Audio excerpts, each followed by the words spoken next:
Ghost of Spirit Bear by Ben Mikaelsen, Chapter 15. 2 days later. The date for the special hearing was posted. Tuesday evening, November 7, in the high school gym. Suddenly, Cole became the center of attention. The newspaper interviewed him, and the local radio and television stations recorded segments for their evening news. Cole didn't like all the publicity. He wasn't always sure what to say except to encourage everyone to support changing the mascot. He found it worked better to speak from his heart instead of from his brain. Keith kept to himself, not talking to Cole or helping the group anymore. Cole noticed he wasn't hanging around his old friends either. Cole had never dreamed his proposal would turn into such a big deal. Students kept stopping him in the hallway to ask what he was going to do differently at the final hearing.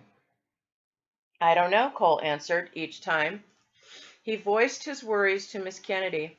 "We've done all we can. We've put up posters all over town and in the school. The newspaper, radio stations, and television have helped, but I feel we should be doing more." "There is one more thing," Miss Kennedy said. "Make sure every student shows up." Over the weekend, Cole's team spent every spare minute posting notices around town.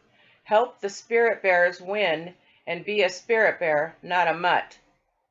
Cole found himself glad when their football team lost their next game. It made it harder for parents to come to the hearing and brag about the school's proud bulldog tradition. Unable to sleep, Sunday night, Cole crawled out onto the porch roof from his upstairs bedroom. He lay back and stared up at the sky. The darkness reminded him of the island. He thought about his struggle to change the mascot. He did want to make a difference in the world. He wanted to honor his ancestors and make them proud. But how? On the island, his choices had been few. It had been all about surviving, cooking, and cutting firewood. He'd eaten bugs and worms, even a mouse, and his own puke. Here it was less simple. His opponent wasn't an injury, hunger, or weather. It was a school board and a whole community of parents and students. On Monday, Miss Kennedy offered to make an announcement to encourage attendance at the hearing. "Thanks," Cole said, "but most students ignore announcements. Could you call everybody into the gym and ask them to attend, like a pep rally?" Miss Kennedy shook her head. "I can't take any more time from teaching periods." "Everybody talks big, but nobody wants to stick their neck out," Cole said. "I hope you're not talking about me. If the shoe fits." Miss Kennedy gave him a sharp look. "I'll make a deal with you, Mr. Matthews," she said, not smiling. "Tomorrow morning I'll call a full assembly in the gym, but you're the one who will be doing the talking." "Why me?" he asked. "Because everybody talks big, but nobody wants to stick their neck out." That night, Cole hardly slept a wink. He had fought Keith with his heart, but could he fight a school board and a gym full of angry parents with his heart? He dreamed of students laughing at him. The next morning, true to her word, Miss Kennedy called a full assembly. She quieted the students and then turned the microphone over to Cole. "Now it's up to you," she whispered. Cole had written all that he wanted to say on a piece of paper, but when he looked at it now, the words blurred together. He paused to gather his thoughts and then folded the paper and just began speaking from his heart. "Tonight is the final hearing by the school board, here in this gym at 7 o'clock. I'm not going to beg you to come. All I want to tell you is that there is a mess of adults who don't really respect you. They don't think you can make much of a difference. But this is your school now. We are making a difference with the things we're doing. We now have a newspaper. We have students helping other students study, and we have students helping to decide the dress code." Cole laughed. "The teachers still don't want us to grade them, but we are making a difference. We've already proved a lot of adults wrong. I know one thing. Deep down, Every one of you does care." Cole paused the way he had seen Miss Kennedy pause before saying something really important. Then he spoke quietly. "Tomorrow morning, each of you will get up and look in the mirror and know if you cared enough about yourself to help make a difference." Cole spoke louder. "Our school board and many parents don't think we care. So tonight, let's all prove them wrong." He started with only a couple of shouts. "Go Spirit Bears!" But slowly the chant grew louder and louder, spreading through the bleachers. "Go Spirit Bears! Go Spirit Bears! Go Spirit Bears!" Cole glanced at Miss Kennedy sitting in the front row. She gave him a wink. After school, Cole avoided Peter and returned home to spend time by himself. A little past 6, he reminded his mother of the hearing, but insisted on walking to the school alone. "I need time to think," he told her. He grabbed a quick sandwich and then headed out, walking the 5 blocks slowly. When he arrived, the parking lot was filling with cars.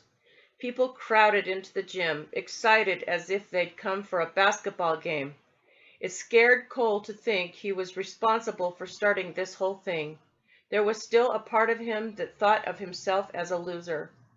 On purpose, Cole sat alone in the back of the bleachers, looking out over the swelling crowd. To focus his mind, he closed his eyes and imagined a proud spirit bear walking toward him on the shoreline. The bear kept coming nearer and nearer as the time for the meeting approached.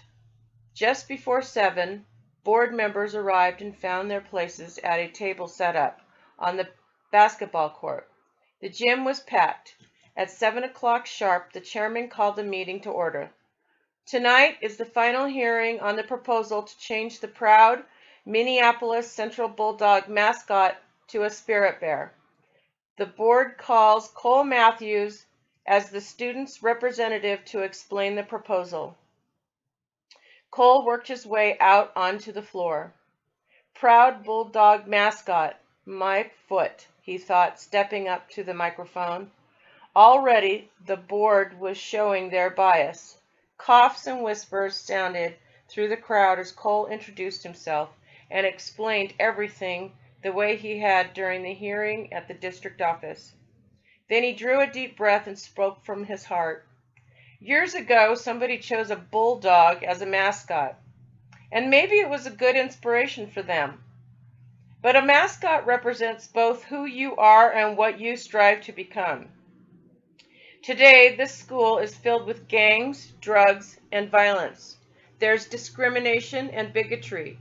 Is that the bulldog tradition many of you are so proud of? A lot of students and teachers have decided to try and change this. But to do that, we have to think, act, and feel different. We need major change. A new mascot won't solve everything, but it will be a symbol of what we're trying to accomplish." Cole glanced back at the board. "If we change the mascot, the bulldog can still be a good thing in your memories. You determined your own futures. Please allow us to do the same." Cole returned to his seat. With the microphone echoing, the chairman announced, "Because of the large number of people here this evening, we have time constraints. We will strictly limit comments to 1 minute each. We will form 2 lines. On the right will be those opposed to changing the mascot. On the left will be those in favor. We will alternate between rows." Students and adults spilled from the bleachers to claim a place in one of the lines. A few kids joined the line opposing the change of mascot, but most in that line were adults. Likewise, several adults stood in the line favoring the change, but mostly that line was kids. It looked like a contest between the students and the adults. The first to speak was a red-haired girl. She walked to the microphone and said, "I want our mascot to be a spirit bear because I want to change myself. This is the first time I've ever really cared about anything, and I hope I'm not wasting my time." Next, a man who looked like somebody's grandfather spoke angrily. My life has never really amounted to much, but every game I attend, I know that win or lose, I'll always be a bulldog.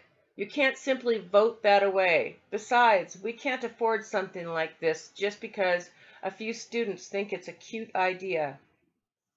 One by one, the students and the adults took turns speaking. One teacher said, "Some of you asked the financial cost of changing the mascot.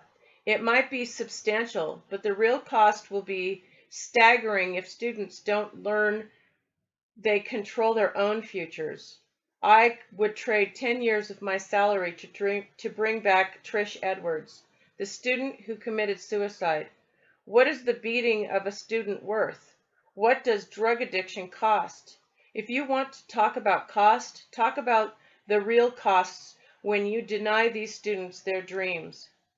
The next lady walked up from the opposition line. "I am personally opposed to changing the mascot," she said, "but after hearing these students speak from their hearts about changing and controlling their futures, I want to say this. The bulldog was our identity and our future, but who are we to tell these students what their identities and their futures should be? This is their school now, not ours." Loud cheers erupted from the students. The chairman banged his gavel to restore order. With each speaker, emotions grew more volatile. The owner of a local lumber yard stood and said, "I will always remember my high school days as a Minneapolis Central Bulldog, but as a business person, I support the future." He pointed to all the students. "You are the future, and you have spoken with your petition and by being here tonight.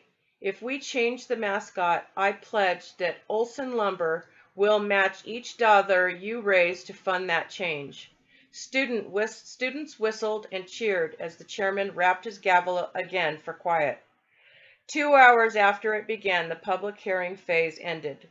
The board conferred and called Miss Kennedy to the microphone.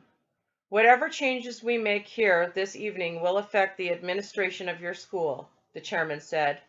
"For this reason, the board would like to ask you, as principal of Minneapolis Central High, to share your thoughts and conclusions." Miss Kennedy carried a piece of paper with her to the microphone, but didn't look at it as she spoke. "It's getting late, so just a few quick thoughts," she said. "At the beginning of the year, this school was out of control. What our students needed was structure, purpose, self-control, pride, dignity, and self-determination. Sadly enough, instead of focusing on the students as a new principal, I was more concerned with pleasing our superintendent, parents, teachers, and the school board. I asked students to be responsible, but did little to provide a school free of fear and intimidation." She scanned the crowded bleachers before continuing. "I asked students to evaluate their lives and to change their behavior. I asked them to put it all on the line and bet their futures on what they believed." She smiled sadly. "I really talked big, telling teachers that what they do for the students must be more important than keeping their jobs. But I wasn't following my own advice. Tonight, that is going to change. The students have spoken and I support them." She looked over at Cole and Peter. "There are two boys here who taught me more than I ever taught them.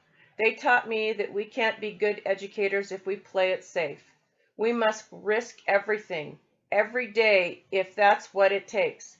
My number one concern from the start should have been the students. With all due respect, the bulldog no longer represents strength, courage, or respect in this school. It is simply a vandalized statue outside the school entrance and a snarling canine face on the wall of this gym." Miss Kennedy walked over to the chairman and handed him the paper from her hand, then returned to the microphone. "That is my resignation. If you deny these students their request to control their own futures and change their mascot to something more meaningful, then I respectfully ask the school board to accept my resignation as principal. of Minneapolis Central High School. A stunned silence blanketed the gym as Miss Kennedy returned to the bleachers. A single voice from the bleachers shouted, "Go Spirit Bears!" Nervous laughter rippled over the crowd as another student shouted, "Go Spirit Bears!" It began as it had earlier in the day, with sporadic shouting that quickly became a chant. "Go Spirit Bears! Go Spirit Bears! Go Spirit Bears!" Cole turned and looked around the gym. Both students and adults were beginning to stand and chant. The chairman kept rapping his gavel on the table for silence, but the chant grew louder and louder, becoming a thunderous roar. "Go Spirit Bears!